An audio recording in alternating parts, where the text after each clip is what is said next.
Bienvenido a DD El Jardín TV. En este vídeo hablemos de cómo podemos revelar el calcio en la cáscara del huevo, en el que hemos estado tratando de detenernos durante mucho tiempo, pero que se hace para evitar la comprensión. Debido a que cuanta más información hay que va en contra de la ciencia, desafortunadamente esto está circulando alrededor de la cáscara del huevo. El lado científico del evento es que, la primera es que hay una cantidad muy seria de calcio en la cáscara del huevo, pero este calcio está en el foro de carbonato de calcio, y este carbonato de calcio no se disuelve con agua. Ahora, si ponemos estas cáscaras de huevo en el agua, no obtendremos nada. No importa en qué agua lo pongas, ponlo en el agua que hirviste. Dado que el carbonato de calcio en él no se disolverá en agua, no le permite obtener un líquido de calcio de ninguna manera.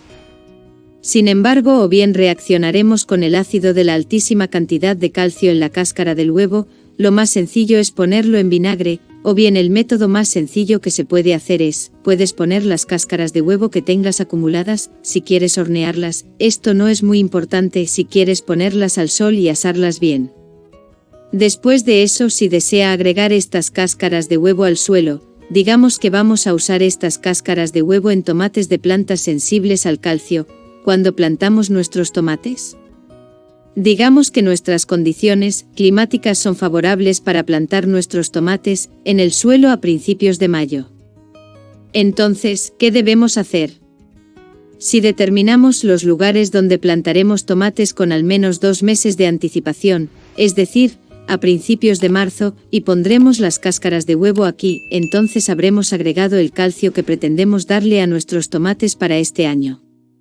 Si queremos dar calcio a nuestras plantas muy rápidamente, podemos rociar este líquido de calcio sobre las hojas de nuestras plantas, después de esperar un tiempo determinado, poniendo las cáscaras de huevo en vinagre. De esta manera tenemos la oportunidad de dar calcio más rápido. Sin embargo, no son solo las aplicaciones foliares las que se aplican no solo al calcio sino a todos los fertilizantes, sino también a las aplicaciones en el suelo. Nos vemos en otro vídeo. Deseamos a todos hermosos jardines.